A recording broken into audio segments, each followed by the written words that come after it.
No, This Chris time, is keeping that. He always does. Yeah. We'll see.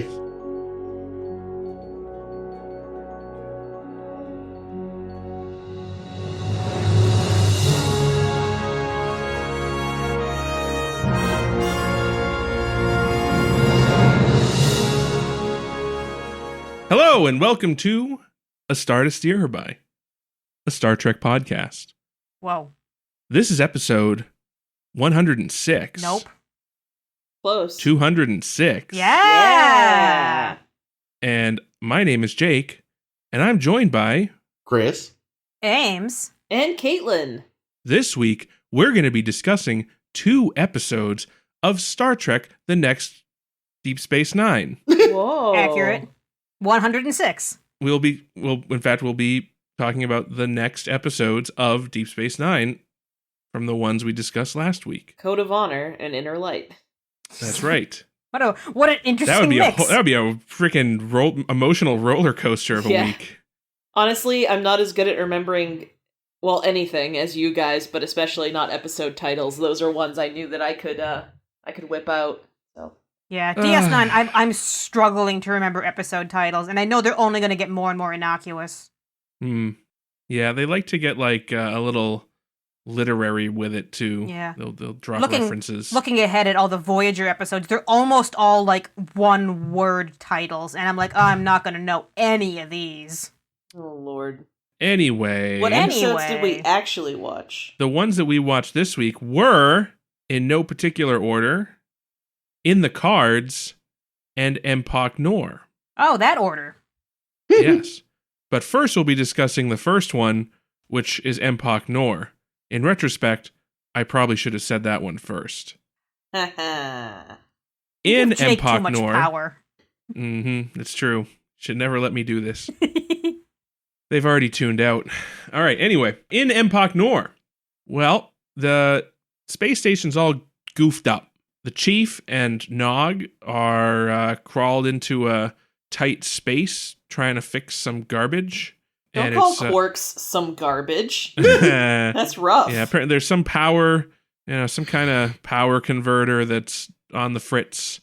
And but in order to fix it, they have to use like heavy machinery that is so loud that it's driving all of the customers out of Quarks.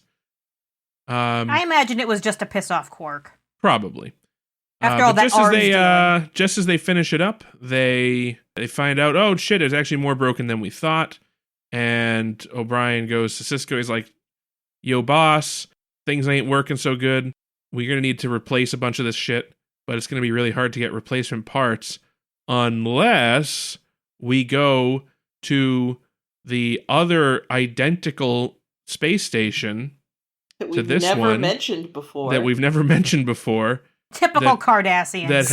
That's been abandoned by the Cardassians and has a copy of all of the parts. What? And Cisco's like, that's great. Just go there and take whatever you need, because salvage rights or whatever.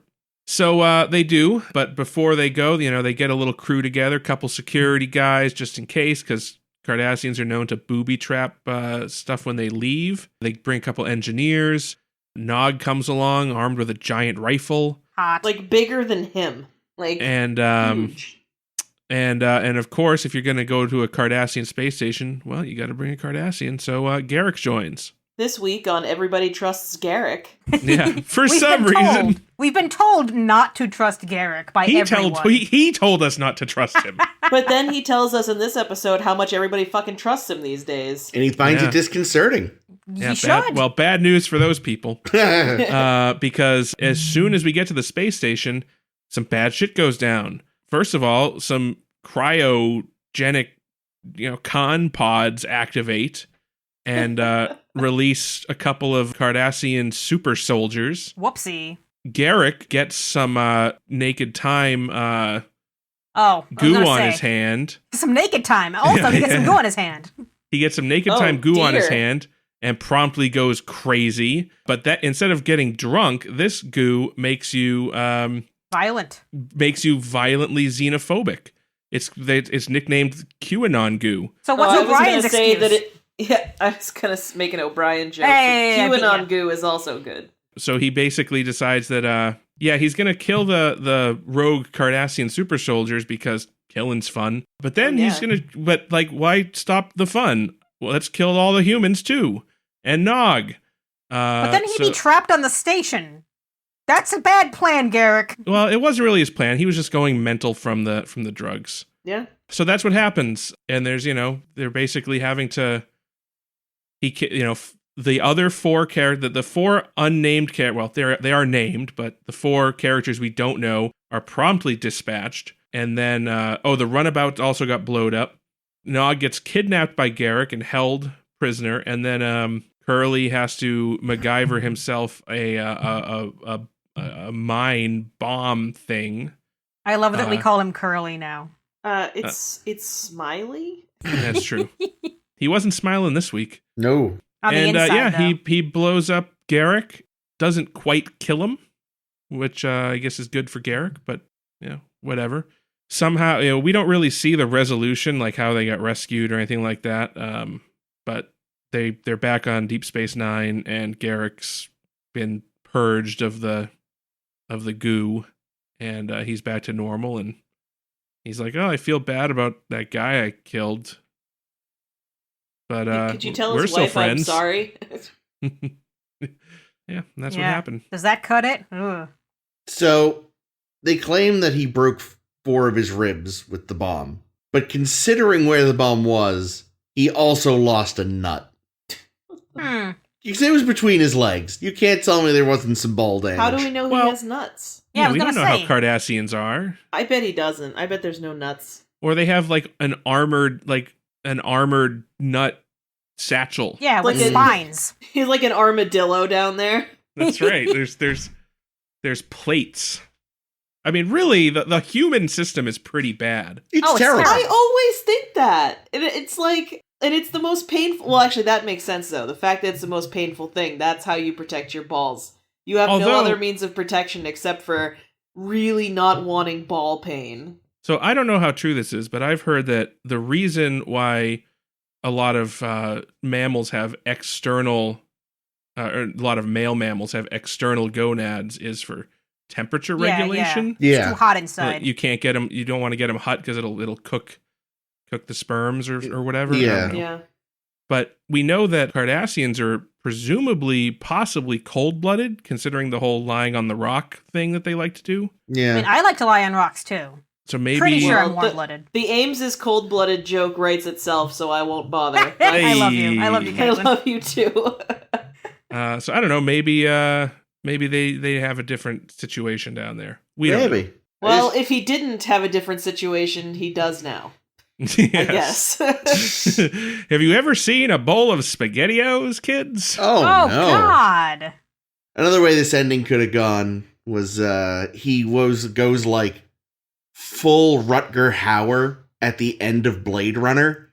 Gouges out O'Brien's eyes? No, that's in like the middle of Blade Runner. Oh, yeah. No, in the end when he's like stripped down to his underwear, howling like a wolf and chasing Harrison Ford through the abandoned hotel. I would have been alright with that. I just don't remember any of Blade Runner.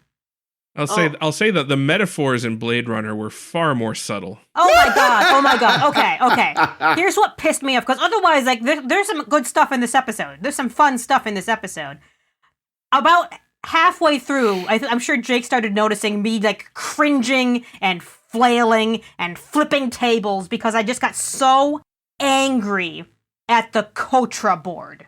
So I did noticed- O'Brien. I noticed very, very early on, I wrote down in my notes and I felt so proud of myself, like, this whole episode is a metaphor, or Kotra is a whole metaphor for this episode. Done. Check it off the list. Well done. It's like the dollhouse I noticed last week. Cool. And then they bring it up, and I'm like, oh, okay, well, they made the subtext text.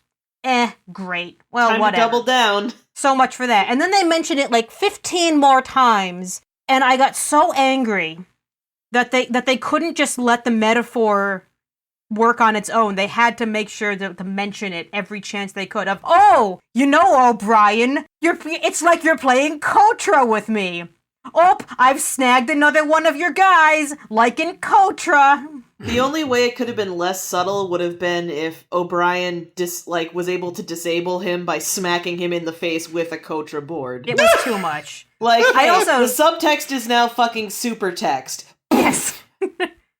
I noticed, Orion serves an interesting role in this episode because he's an engineer, but he used to be a soldier, so he's kind of balancing both, even though he really doesn't seem to like thinking about having been a soldier. And when he walks by a Kotra board, because there's like 50,000 Kotra boards on this station, he walks by one and flips it over. I'm like, that's how O'Brien would play Kotra. And then later when he blows something up, I'm like, oh yeah, that's how he played Kotra. Yep. Too much, though. Way too much of the Kotra. So much Kotra. Well, I thought that he knocked over that Kotra board because it was the one that Garak had allegedly been fucking with, and that was right after Nog was taken, no? I assumed it was the same one, yeah. Yeah, I think it's the same one. I think he just flipped it over because he was frustrated at. Yeah, that's what I thought too. I don't know.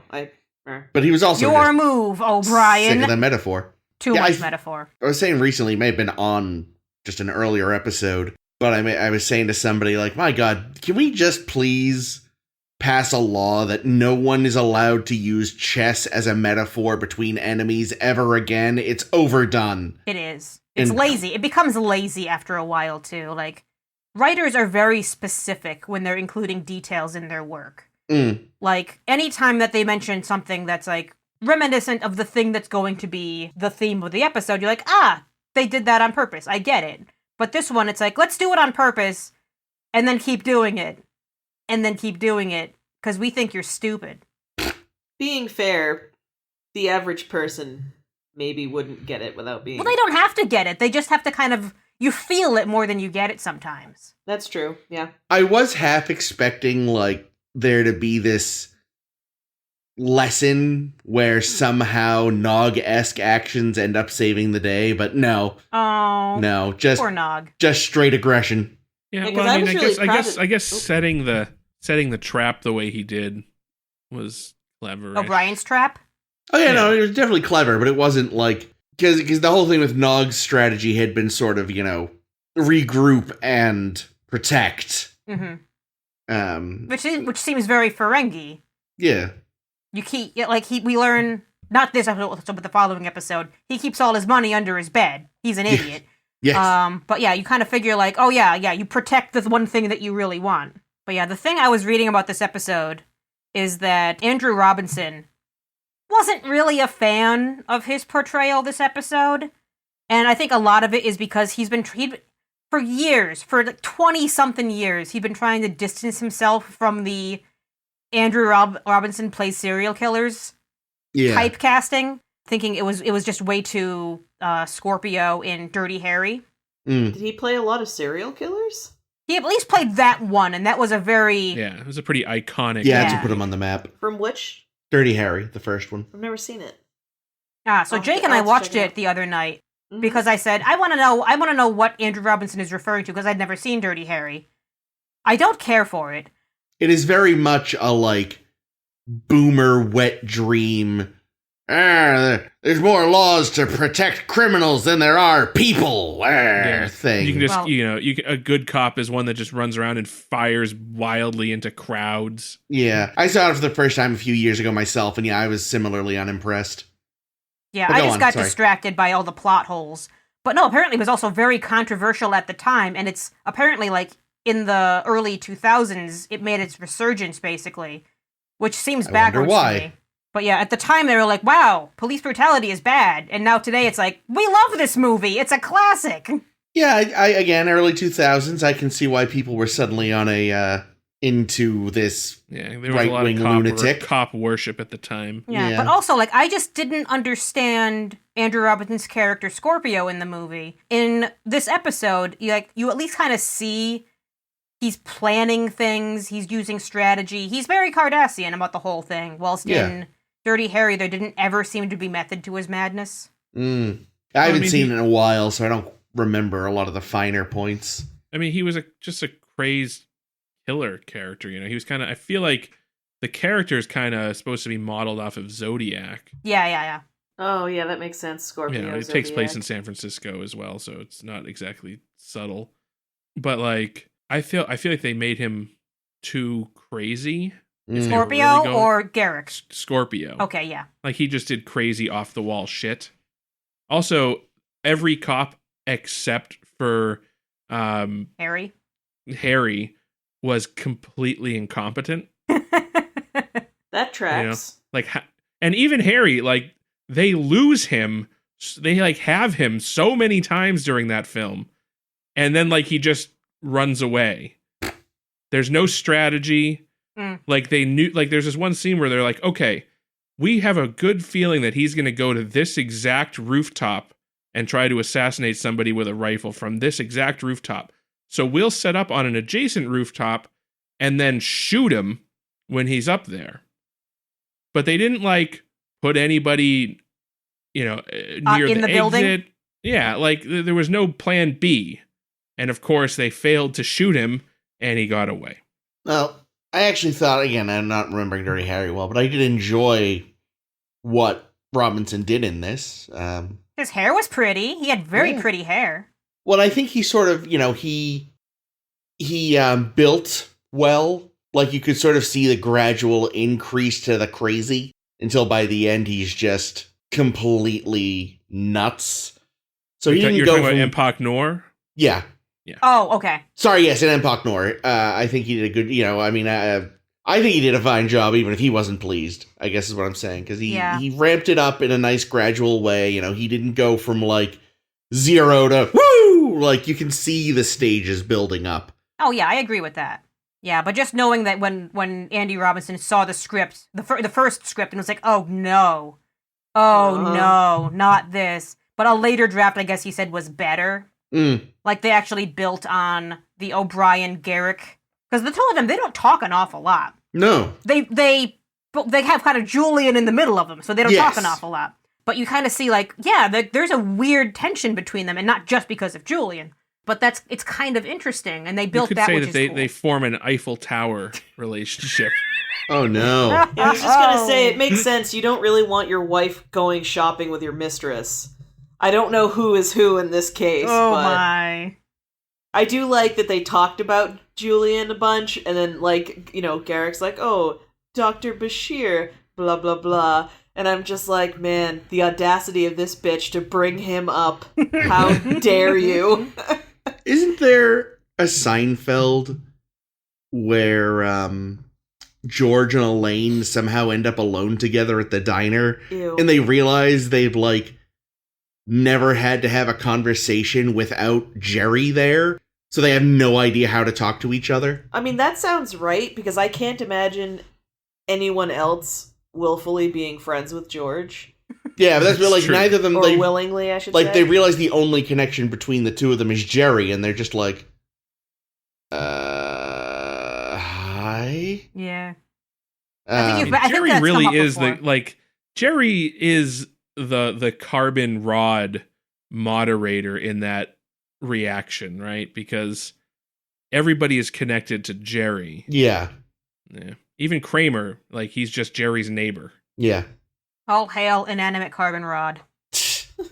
But I also read that it originally wasn't O'Brien in the story. Originally it was Worf. And that probably would have been stupid, because then it would just be Two warrior wild stuff animals. versus strategist stuff, which isn't very interesting to me. And I I like think they- engineer versus strategist. That was cool. Yeah, well, Worf, like, we already got to see sort of a weird Worf-Garak pairing a few weeks ago. With That's true. When they went on their little road trip. Yeah, and that was nice in that one. But it's like, because, O'Brien has the whole history with the Cardassian War thing. Which, again, like clearly these aren't two men who sit down and talk much at all, if ever.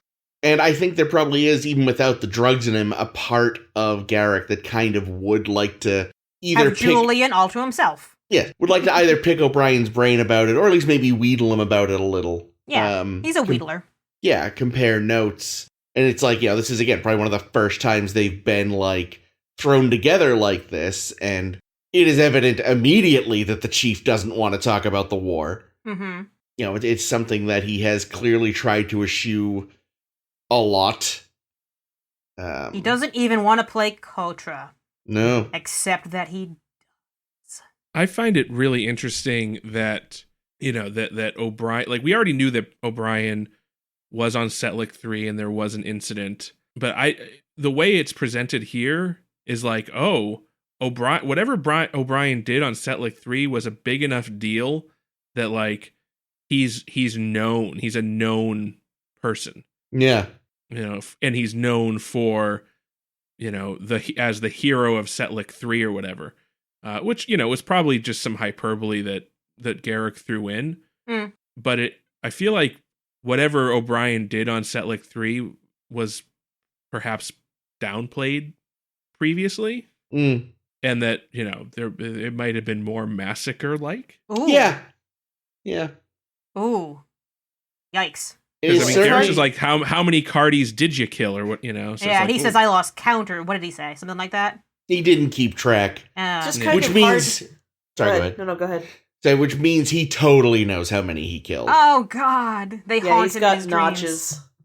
It's just kind of hard to imagine someone who gets killed so frequently being the hero of any battle. That's true. Like... Well, he just used up all 9 of his lives doing No. that, so... No, you know what it is? He's a Highlander. There you go. He's not the Scottish. one. Yeah, they don't have to be Scottish, despite the name of the films. And what it is the one you follow in the movies is a Scotsman. I don't think the whole... That's why it's the Highlander. Well, that's true, actually. Highlander isn't a name for, like, the immortals. Oh. It isn't? I don't think so. Oh, Liz okay. could explain. Ask her later. I will. Damn it, why isn't Liz here? Because this isn't a Highlander podcast. No, there already is one of those. I was also kind of feeling like, in light of what we learned sort of tangentially about the Setlick 3 thing, it makes it even more baffling to me that O'Brien was assigned to Deep Space Nine in the first place. Why is that? Well, just because of all the Cardassians he'd have to encounter? Yeah, because he's going to have to deal with Cardassians. And it almost feels like, I don't know who assigned him there, if it was Picard himself or somebody else. Yeah, I don't know. It just seems like a little like, fuck the Cardassians. We'll put the Butcher of Setlick 3 on their fucking station and see how they like that. I could see some admiral pulling that as like a power move. Mm. Well, and especially because, like, we've been led to believe from Jellicoe that power moves are the way you have to deal with Cardis, right? That's true. Yeah. I mean, Garak, this whole episode is just full of power moves, and I fucking loved him. Like, he was in that cryo chamber to surprise a different Cardassian and murder the fuck out of him. I was like, yeah great job! Maybe you should have been my security officer. I felt like in a lot of ways it wound up feeling kind of like a James Bond film to me, especially because I feel like everyone had something fun to say before they shot and killed. Mm. Like, he said something, what was it? He was like, looking for me? Pew! And O'Brien, of course, was like, I'm an engineer. Like, I just feel like everyone had their little James Bond sign-off-y Oh my god, when I enjoyed it. O'Brien and he meet in the promenade, and O'Brien says, we said no guns, Garak. I can't do it, O'Brien. I'm not going to try. We said no guns, and Garak looks down and says, oh, how did this get here? Yeah. And I was like, God, you're so goddamn cute. That's I a can't very say. Yeah, I was going to say, Garak Garak was exceptionally attractive this episode, and I think it's because the sass-o-meter got just dialed way up. I liked it. I did get confused every time they said flux coupler and thought they were saying flux scuppler, which isn't a thing. Flux capacitor? A flux scuppler sounds like it would be like some sort of alien crab. That's right. It's scupples. Snap, snap. Yeah. I also don't want to miss it, but like, so the other 4 crew that they bring with them who all die. Yeah. Yep. I actually really liked them in this episode. I liked their interactions. Yeah, it was a little bit lower decks that way. It was a little lower decks, and it was like lower decks meets Lower Decks the Event episode, Horizon or not something. the series. Yeah. They're just the cannon fodder in the horror movie. Oh yeah. And the killer is gonna get them. I felt so bad for the Bolian. He seemed so scared, and he just kind of knew, like, I'm here to die. And he got stomped on. Crushed by a door. But yeah, no, Caitlin saw them and was like, oh, they're fucked.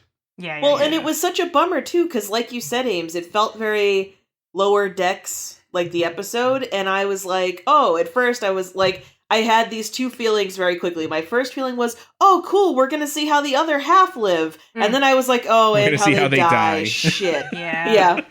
It was a very, like, roller coastery moment, because I was excited, and then I was like, oh, no, you're all fucked. Yeah. Pachetti interested me. He was the engineer who was, like, really into Cardassian artifacts. And I said, how do you become, as a human being, on Deep Space Nine, in the middle of all these wars and shit, infatuated with, like, Cardassian trinkets? Well, there's probably shit all over Deep Space Nine. It probably started with him, like, finding bits and bobs or noticing artwork or architecture. Well, we don't know that it's... How do we covet? We covet the things we see every day. Oh. But I was going to say, we also don't know that it's necessarily just Cardassian stuff, but it's just he'd specifically be looking for Cardassian doodahs because it's a Cardassian station. Yeah, he might just be like into military collectibles or whatever. He thinks he's Indiana Jones or something. He's just... Listen, speaking as someone who gets closer and closer to being a hoarder every day, he's probably just a garden variety hoarder. Aw. But yeah, back in his quarters, there's like, a bunch of old Starfleet badges, an Idic, some Klingon stuff, some Cardassian stuff, a Got a swastika wheat or penny. two. I was gonna say there's gotta be some Nazi shit in there, right? Oh no. Probably gifted to him by Spock. He's got That's all these right. Willie Mays baseball cards. So many. Hey, Billy Mays here! Billy Mays.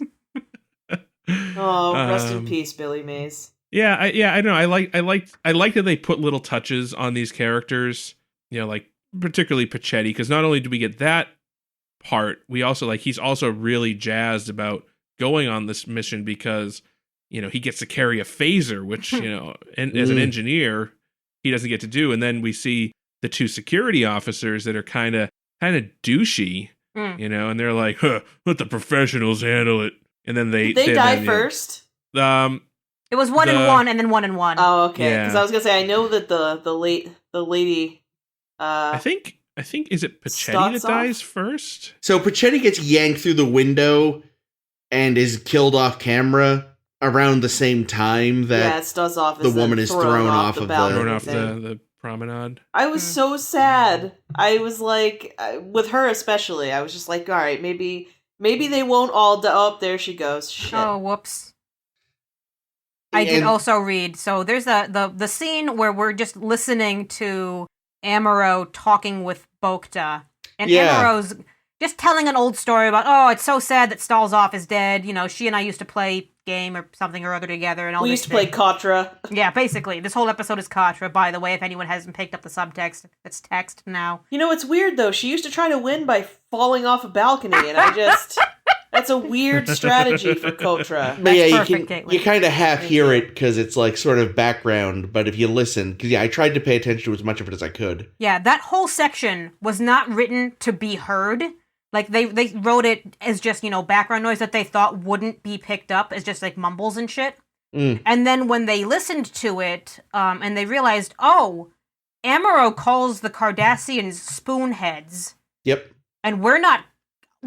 If we had this in the script, because it wasn't in the script, it's just, supposed to be filler stuff that shouldn't have been heard. And they were considering, like, do we cut it? Because we don't want Starfleet people using racial slurs. But they kept it in anyway, and it's... Like they have all the time. Yeah, but plus that guy is kind of portrayed as a douchebag to begin with. that's fair. And his friend just died. Well... Miles O'Brien is like everybody's favorite thing, and he's racist against everybody. What are they worried about? He hasn't called them spoonheads though, on the show in his spare time probably. We've never heard him. He called them a spoonhead in TNG, didn't he? No, I don't think so. I think he just calls them cardies. Yeah, we don't hear anyone say spoonhead until that episode. I want to say Things Past. Oh, okay. I thought all right. When we see Odo in the past. But it's but majority. You never want to play a game of charades with him because it just goes off the rails. Wait, what? With who? He just holds a spoon up to his forehead. Oh. Actually, yes, though. Odo could cheat the hell out of charades. True. Constable, you can't just turn into the item. Well, but it would still be difficult to explain concepts or, like, film titles. Yeah, That's it's the true. whole point Like- of charades. Well, no, but I'm saying I know it is, but we were joking because it would be He easy could just turn for himself him to into do the it. DVD box art. Oh, that's true. Damn it. I like the idea of him turning into DVD box art, but any character faces are replaced by his. Ah. It's the usual suspects, but he's everybody. But I was gonna say that, but again, that was, even though it wasn't meant to be heard, it was some interesting little character stuff. Again, like him and the other security person went way back. They were sparring partners. Just all this interesting little these details that again, usually background doomed characters don't get. Mm-hmm. Yeah. Yeah, I also thought like having that conversation heard added a really eerie element to that scene It because did. we just see we see Garak, Garak yeah. who's ostensibly stalking the other Cardassian, Hot. and then we find out he's not just stalking the other Cardassian, he's stalking Everybody. everybody. And like the scene, like the moment when he just stabs that dude was just like, holy shit. My God. When he hangs up the bodies all over the promenade, Yeah. it was like some haunted house kind of shit. Yeah, it's some heavy duty psychological warfare. Yeah, intimidation. Yeah. Some really good dramatic lighting in this episode too, which you don't always get to see because especially back in the day they had to generally light television shows so brightly. Well, this Because was how also old like TVs worked. turned into a horror show. Yep. But also it's them kind of hiding that it's just DS9 without all the stuff. Yeah. Which, I mean, that's fine. Of course they would have more than one station of the same class. I mean, I feel like every Deep Space, with the exception of DS9, is probably just the same structure, I I'm just a little wanna surprised they know- didn't dress it up to look more like Empok Nor, though. Well, this one maybe wasn't used as a slave labor camp. Well, maybe. Fair. I mean, presumably it was still some kind of a mining operation, though, because I'm guessing that that's what those stations The interiors could be go modular. for. Maybe. I want to know where all of Deep Space Nine's Contra boards went. Like, is there just a like a shuttle bay that's full of the fucking things? Absolutely. That's what's in Upper Pylon 3. Just all the... It's like the landfill of Atari ET copies, Yeah. except it's just shitloads of Contra. Yep. Contra sounds too much like Contra, also, by the way, which is a video game. I liked the mummified. Oh, yeah, that was cool. Oh, I loved seeing the skull. It was great. Yeah, this episode also reminded me a little bit of The Emissary. Not Emissary, but The Emissary. Fuck you, Star Trek. Which one was because- that again? That's the one where we first meet Kalar. Ah, and right, we're going to see, like, I guess there was a Klingon ship where there were some people in cryo who were about to wake up, and they realized, fuck, if they wake up, they'll freak out and still think we're at war. We have to get to them Right. first. Right. I forgot that was the Russian reason they needed her. intelligence, are you mad? The Cold War is over.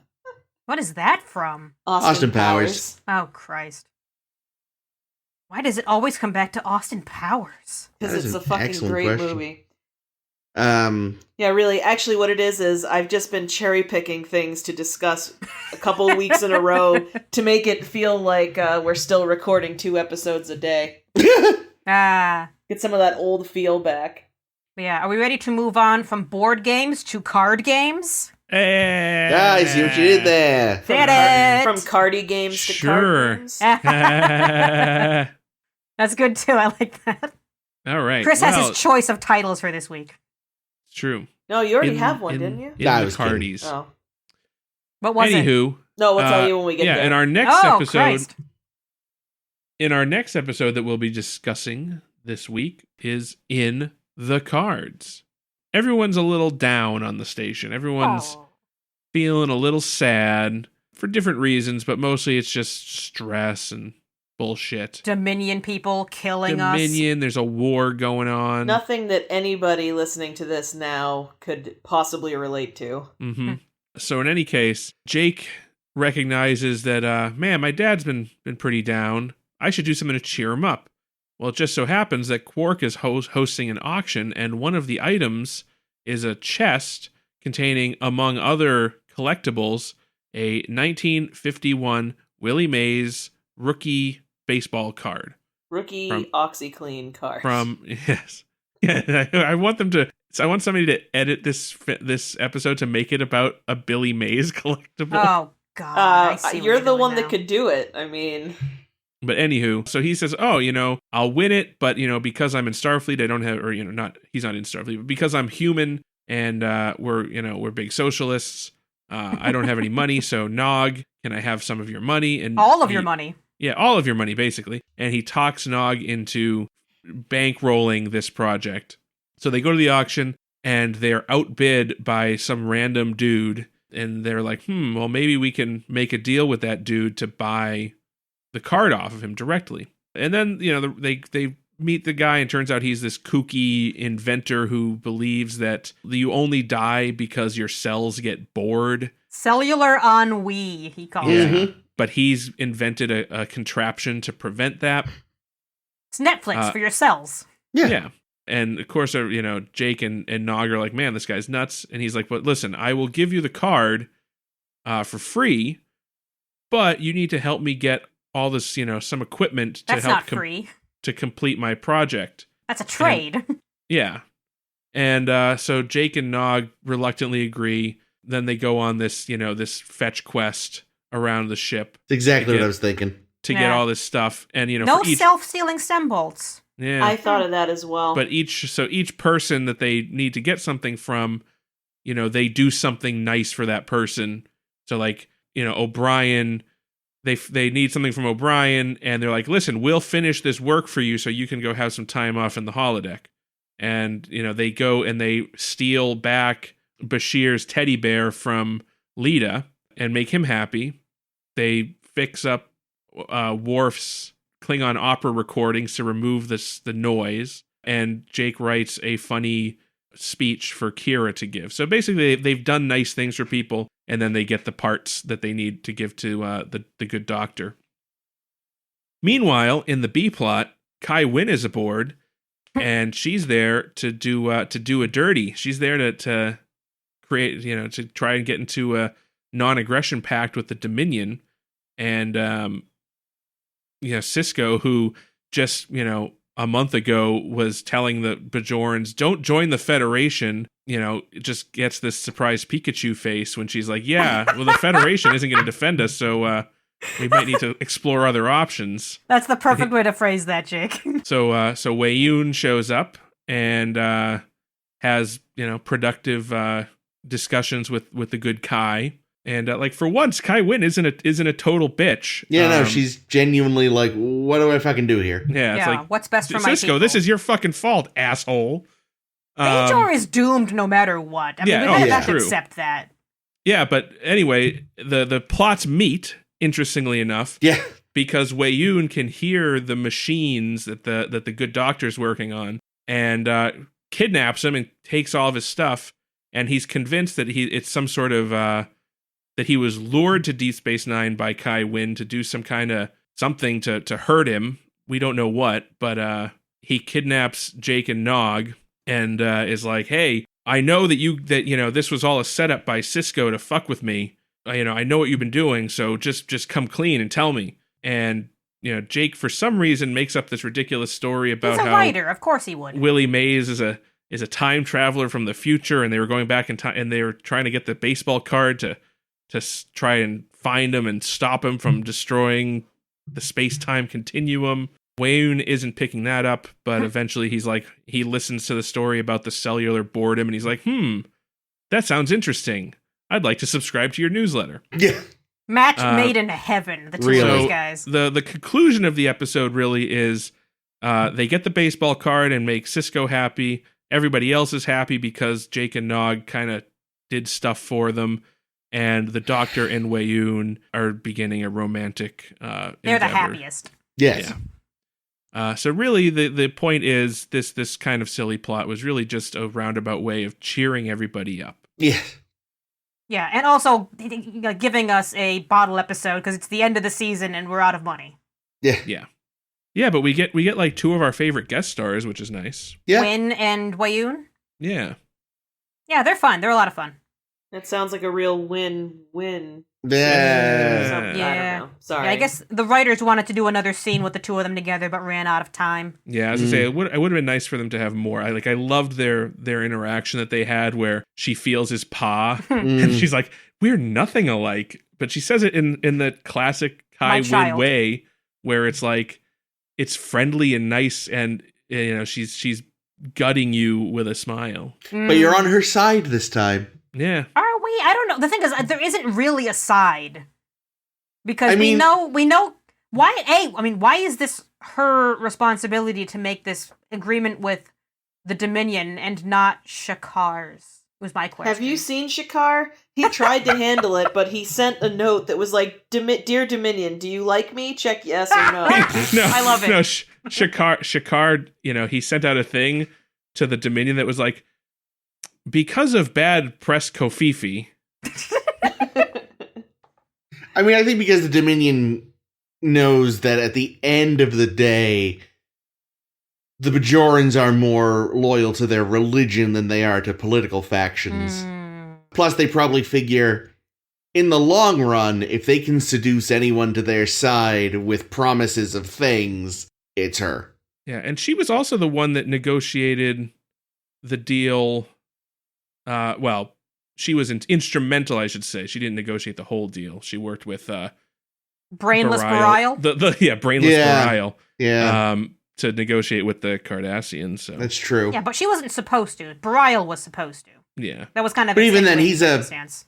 Bareil's again a religious figure, though, not a member of the government. Fair. But also, she took all of the credit for that. Yes. And that, that was kind of the whole point there. So maybe now she's viewed as a statesman, someone that you send to go do your negotiating with foreign governments. What I kind of loved about this episode was the fact that, like, in theory, the stuff about Bajor and where they stand with the Dominion is really the much, much more important thing. But it's the B plot to these wacky, delightful card shenanigans. Yeah, they specifically flipped it on its head. And the thing is, like, I also feel like it's a good balance, which I wasn't expecting. I was expecting to feel like I want to see more of the B plot, but I feel like the B plot we got just enough, and that the two didn't clash like they probably should have. In a less good writer's hand, it would have clashed and not felt right. It would have felt like.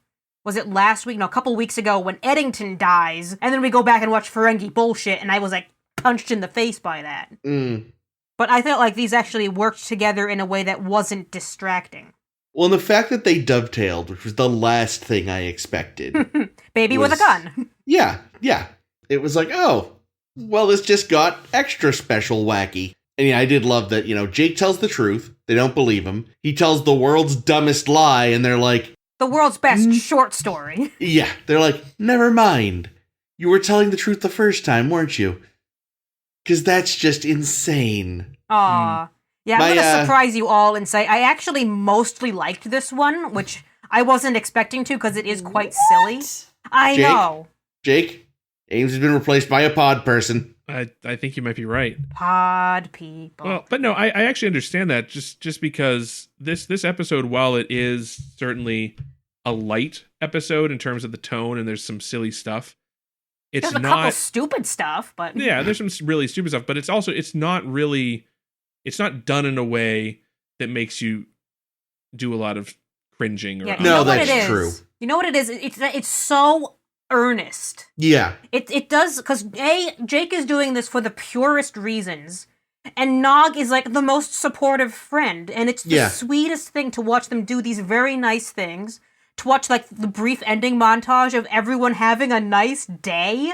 Maybe it's just that we kind of need this kind of thing in our lives right now. Maybe. Everyone's having a nice day except Lita. Yeah, but honestly, fuck her. How are you going to keep somebody's childhood teddy bear? Yeah, I know. Why didn't they just ask her? Lita's a nice lady. She would have just given it back. A nice lady would not have kept someone's childhood teddy bear. She didn't know. Bashir gave it to her. No, I thought he said she borrowed it. She borrowed it because she thought it was cute. Well, he never asked for it back. If he had just asked for it back, I'm certain she would have given it to him. Well, now especially since their breakup was, let's go on a sex vacation. Yeah. It was very amicable. Yeah, but in the end, she was kind of not as nice to him, because she was kind of like, well, I'm glad I don't have to keep pretending to give a shit about you. I love Rom. Yeah. That was my thought. Like, just ask your dad to get it for you. Ooh, that could have worked. What if Nog had snuck in and Lita and Rom were plowing? The fact that Nog can just sneak in, period, freaked me out.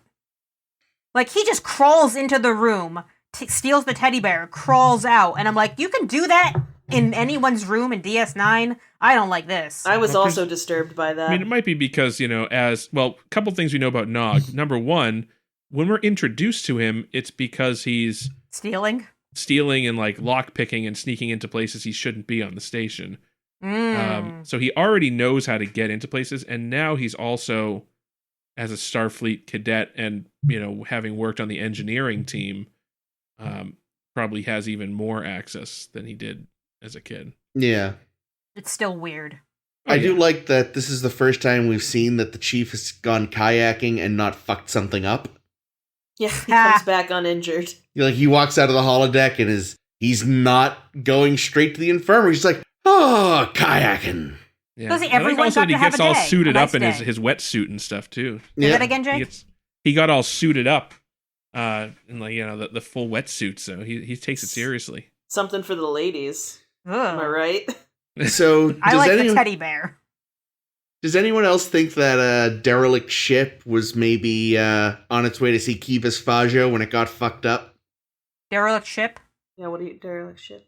The stuff for the auction came from a derelict ship the Bajorans found. Oh, that's a good headcanon. Is that the person who wanted Data? Yep. Yeah, who kidnapped Data. Well, and he already had, I looked it up, a different, I've forgotten now, but he had a different baseball card. Aha. Which I was reminded of because Geiger mentions, without its original packaging or bubblegum. Because Fajo talks about how he went out of his way to recreate the scent of bubblegum. Yeah.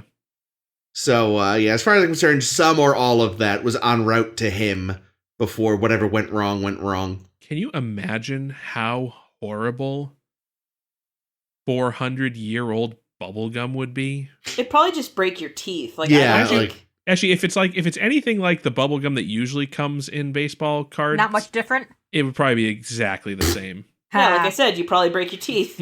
Yeah.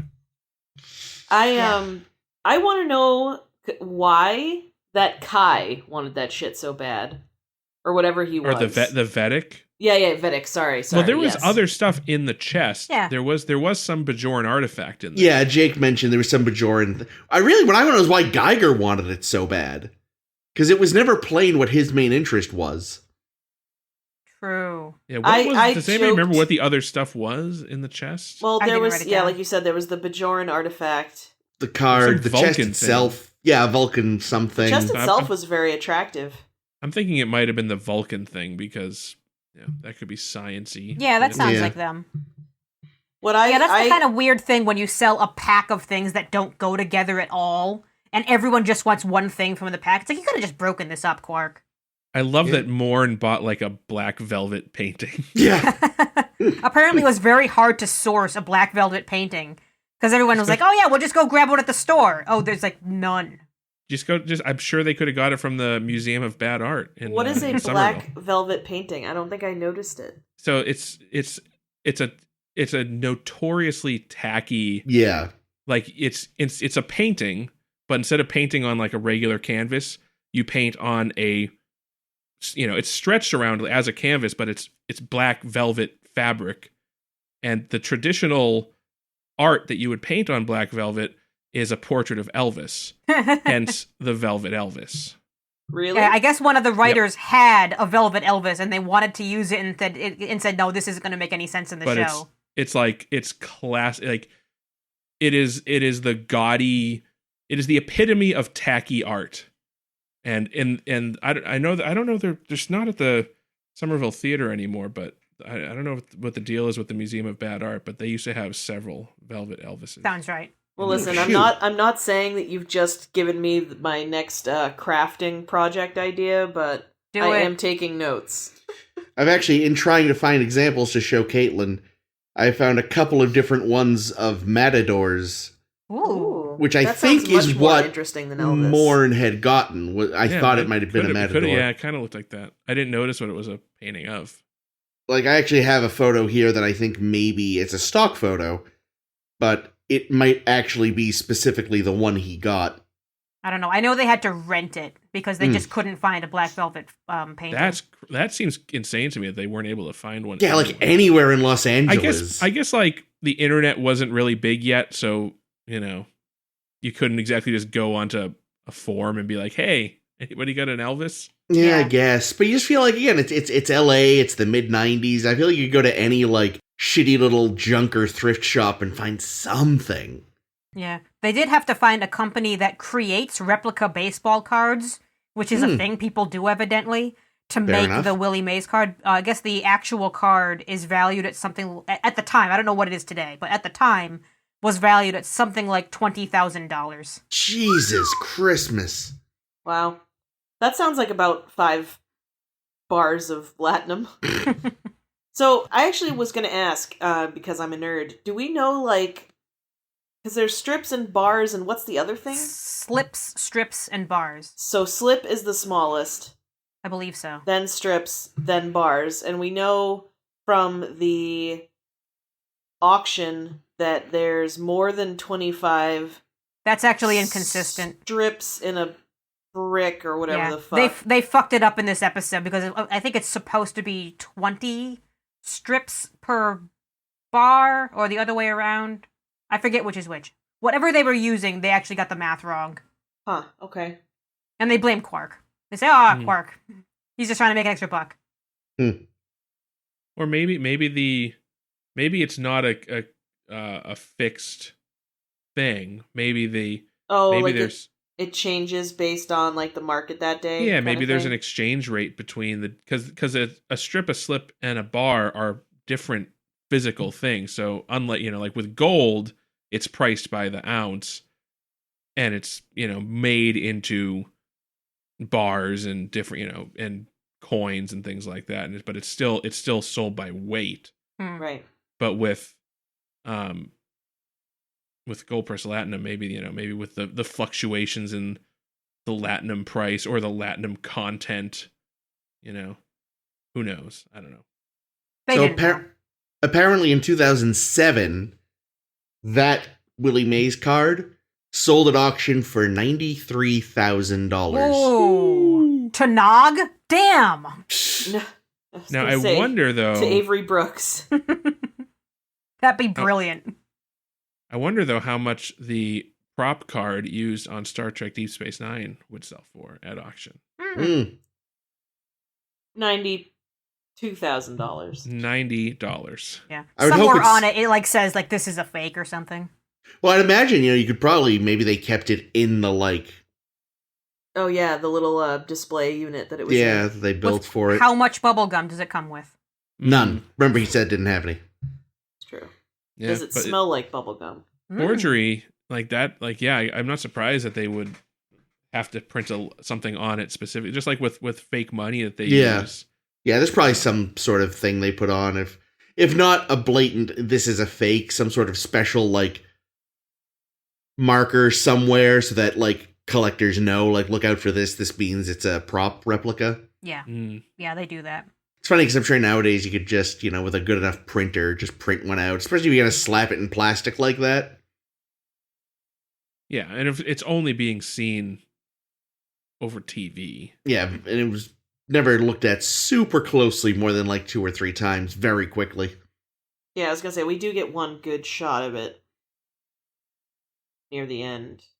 But yeah, that's what I was saying to Caitlin at one point too. It's man, on the one hand, a 1951 mint condition Willie Mays, now we think of that as being incredibly priceless. But it's but now it's the 24th century and no one gives a fuck about baseball except Cisco. So maybe and it's Fajo. cheap again? Yeah, and Fajo and maybe Geiger. Yeah. But I feel like something like a baseball card, which is a piece of paper that is it's organic material. It's going to deteriorate unless it's meticulously cared for. Yeah, and this one has survived 5 centuries. Yeah, multiple wars and being, multiple cultures in space, like just being passed around. Yeah. Yeah, so I mean, it's probably not worth so much because it's a Willie Mays baseball card, although I'm sure that adds to the value, but also the fact that it's an artifact from the 1950s that is made out of paper. Yeah. And it might honestly just be like the only one left, Yeah. So, Geiger's creche there What? is Geiger's what? That's what I took to calling it, because that's roughly what the initials would work out to.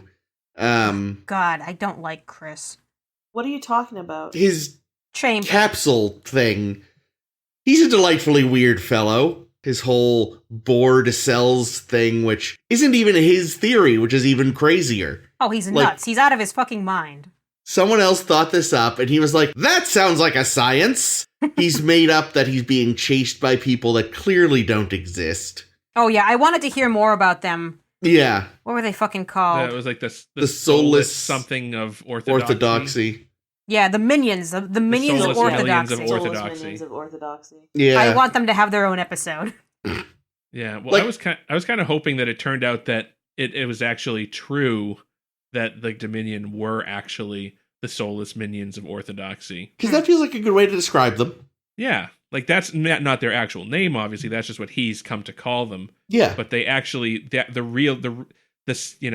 only wanted you to think they were there to make a deal with Bajor. They were actually at Deep Space Nine specifically hunting this guy down. Yeah.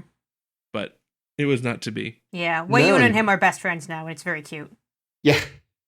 I really like to think Wayun goes back to his bosses talking about cellular ennui, and they're like, all right, this model's fucked up. Kill it, bring out a new one. Next clone, unpack the new one. That's the funny thing. The funny thing about bringing this specifically to Wayun, who is a clone, and has basically stated, like, this is a way that we have immortality because we just do the clone thing. And then he meets up with Geiger, who's doing immortality a different, crazier way. Yeah. Like, yeah, match made in heaven. I ship them hard.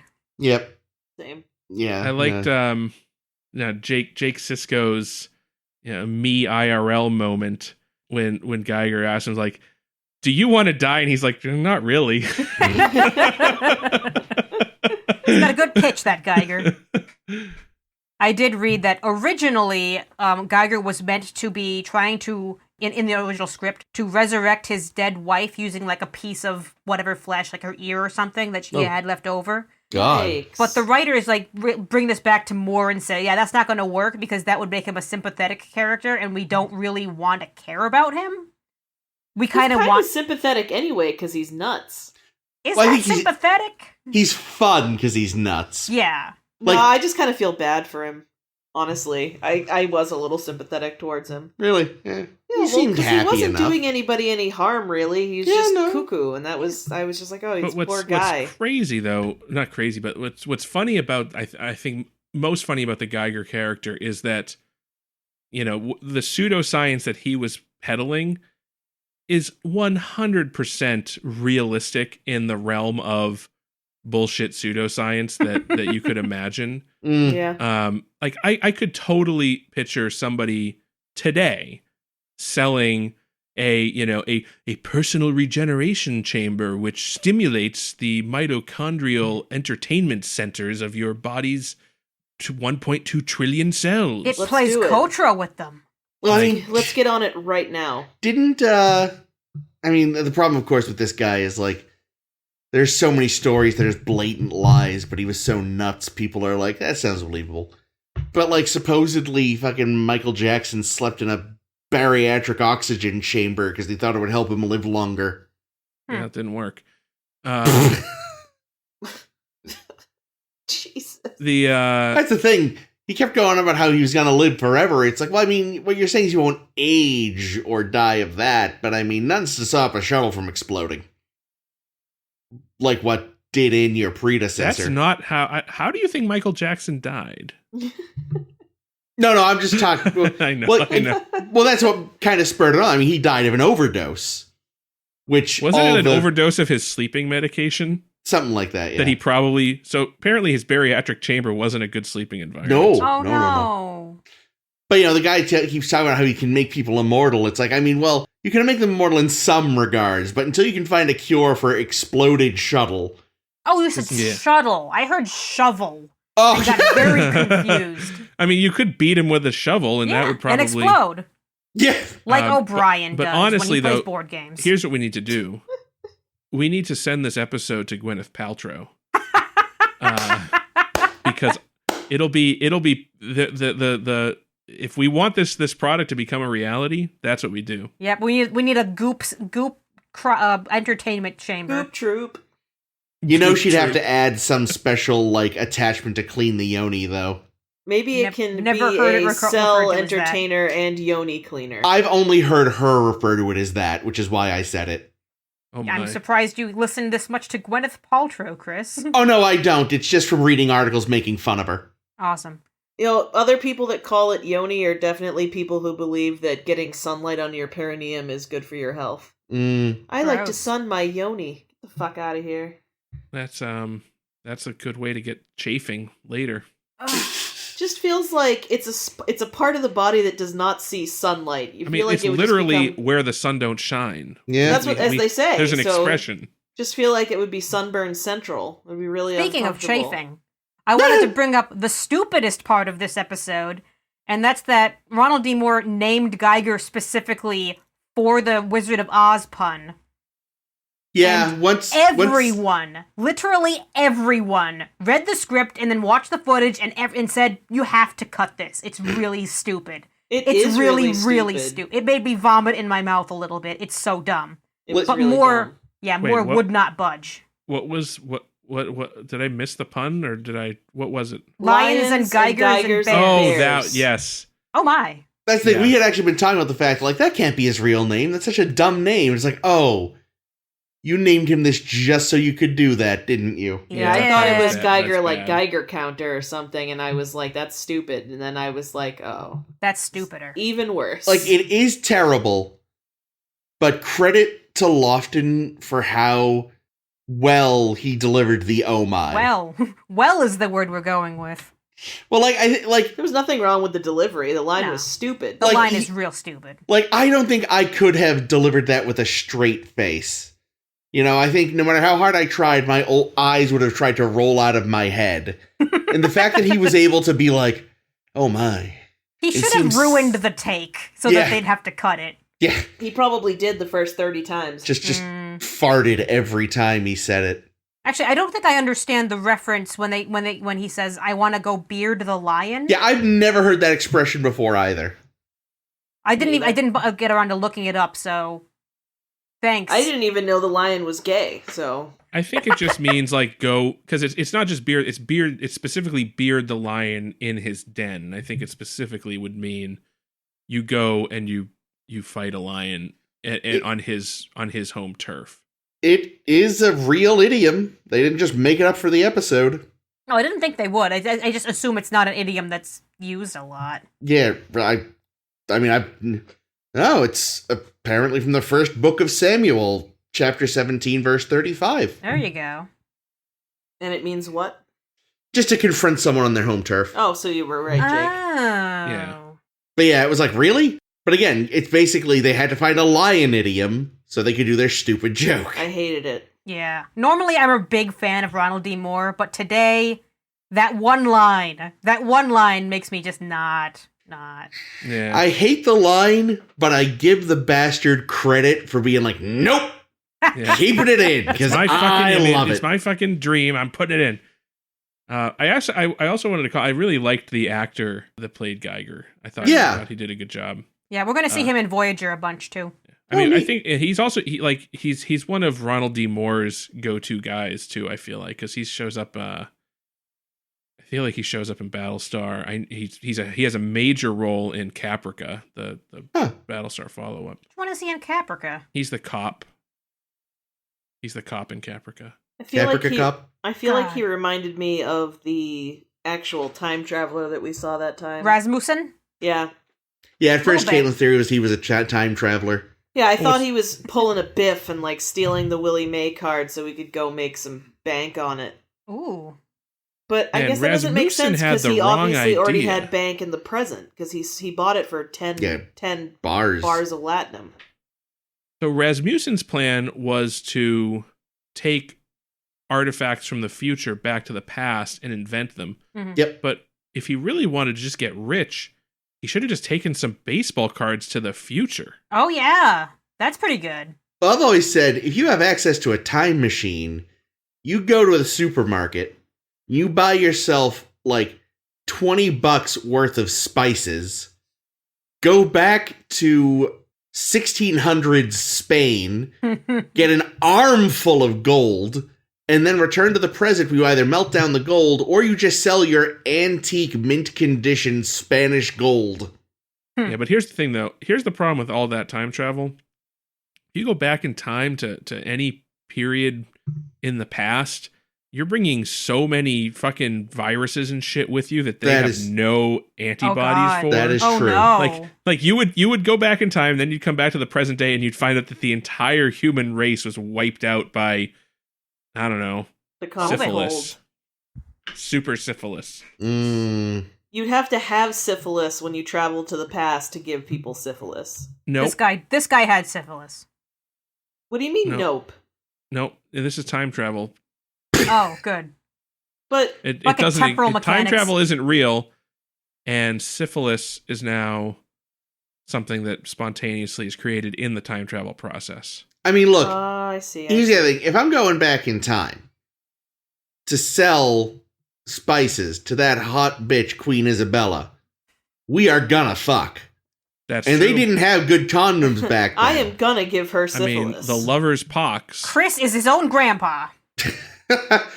No, I think one of the only places in Europe we can't trace my family back to is Spain, so we're good.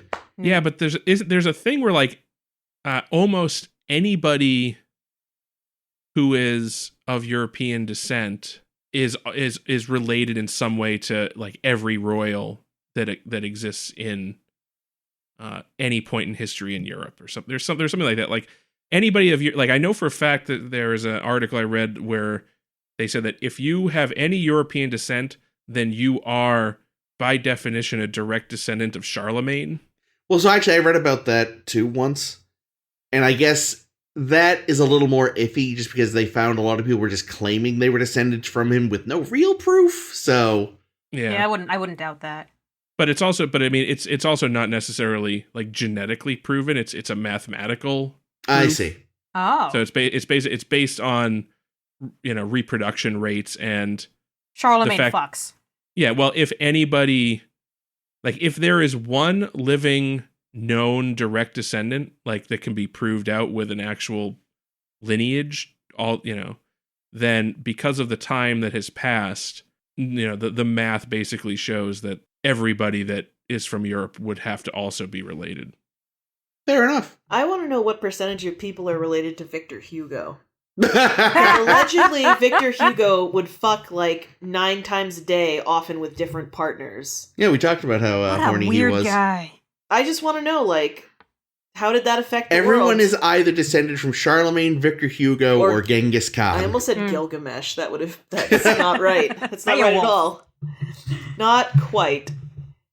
Anyway, I'm going to bring it back to our friend Geiger, who had a really stupid line I wrote down. Because they ask, you know, he says, I'm not breaking the law or anything, except perhaps the laws of nature. Oh, and I wanted to it. punch him. Yeah, then I was like, because we didn't know what his scheme was yet, I was like, did he buy that thing to fuck it? And I just said, I knew it. He is a time traveler. We were both wrong, as far as we know. I guess Chris could still be right. It was funny that he almost like was trying to bring back his dead wife, because at first I was like, big chamber, weird medical shit. Is he trying to do a Frankenstein? But then he was like, I'm gonna build a TV for my cells. And it's like, you're a funny little man. Weirdo. Here's a question. It's a sound theory. Yeah. Here's a question. So, Jake specifically doesn't want to tell anyone what they're actually trying to get all these contraptions and ingredients for. Yeah. Because he thinks it'll get back to his dad. Okay, Yep. sure. But also, there's gotta be a better lie. There's, like, Jake is a bad liar until the very end when he tells a great story. Yeah. I thought. Dad, we were just drunk? Yeah. Dumb. Yeah, I like that was a running theme in this, that he's a writer, but boy, he cannot lie. Kind of wonder if that speaks to the fact that he's never really had to be a liar. That's true. Like, I feel like, if anything else, this really is just more proof that his relationship with his dad is really good, because it means he's never had to, like, hoodwink him on the regular.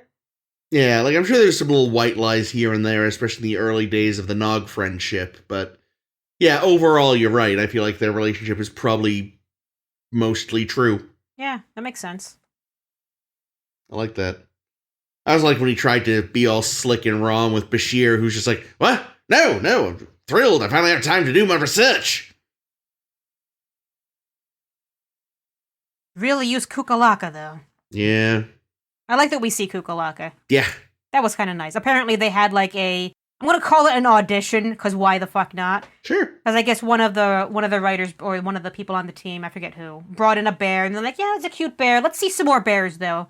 They went and bought like 8 more bears, and then another person on the team brought in her bear, and they went with BC Cameron's bear.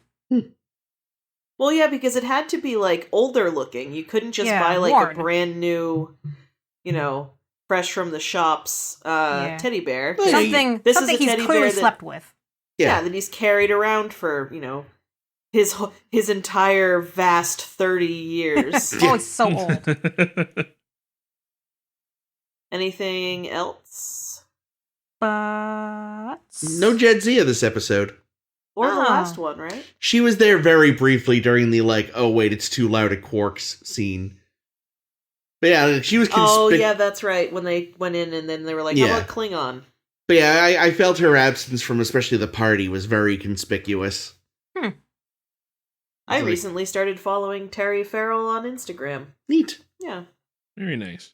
She's Yeah. still gorgeous, in case you were wondering. oh, I don't doubt it. But yeah, no, aside from that, that was something I noticed, but didn't really factor in any way. I didn't think they did a really good job with that opening scene where it was like, everyone was just so bleak.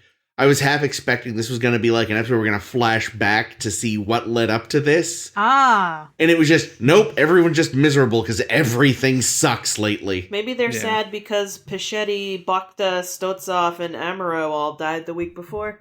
No, they don't give a fuck about Yeah, those the guys. Yeah, it was a only joke, O'Brien knew who they were. They hated Pachetti. So much.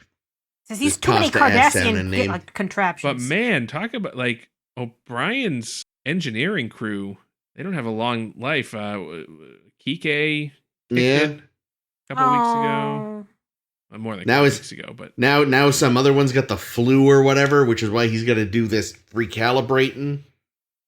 yeah. So if note to Starfleet people, if you get offered an engineering gig on Deep Space Nine, With don't O'Brien. take it. It's really fucking God, dangerous. somebody tell Nog.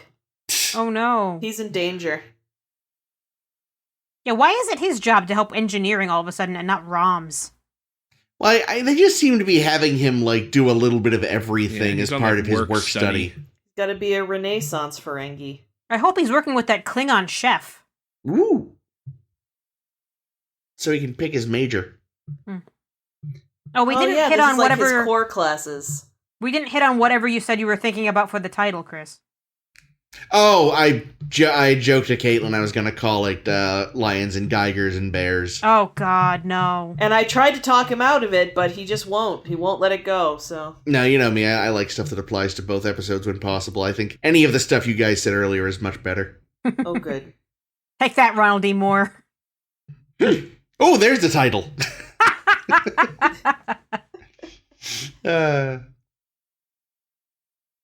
But yeah, no, I think, albeit very, very different episodes, I think this was a good, solid week. Yeah, good. We could have used less Kotra. Could have used fewer lions. The bear was fine. I think, you know, too, you gotta have this, because, like, I know next week we're doing the season finale, and I'm sure shit's shit usually gets really real in a season finale. So it's like, all right, we're gonna. Because I know a lot of shows will do that. It's like, especially shows that are more lighthearted, but then when they get to the end, they're like, all right, tone's about to shift. Let's have a fun one. Yeah, really. What is the cliffhanger going to be this time? Find out next week when we return for one more episode of season 5 of Deep Space Nine. We've finally, well, not finally made it. I mean, I'm not really looking forward to I can't this believe how being far over. we've already gotten. But next week we'll be talking about Call the Arms. Call to Arms. Sorry, I wrote that that's not what you wrote. wrong. Call the Arms. Call to Arms makes a lot more fucking sense, though. I will give you that. I was like, wow, that's a stupid fucking name for an episode. Next week, Call to Arms, and our season 5 wrap-ups. We'll tell you what we loved, what we hated, and no, that's it. Nothing in between. Fuck all those episodes that only barely make the cut. If you want to make sure not to miss that thrilling episode, you can subscribe to our podcast. We are A Star to Steer Her By. You can find us on Spotify, Stitcher, Google Podcasts, Apple Podcasts, and SoundCloud. Almost forgot about SoundCloud, or SoundClown, as it has not been called in many, many seasons. You can find us on Twitter and Tumblr as SSHB Podcast. You can search for us on Facebook, A Star to Steer Her By.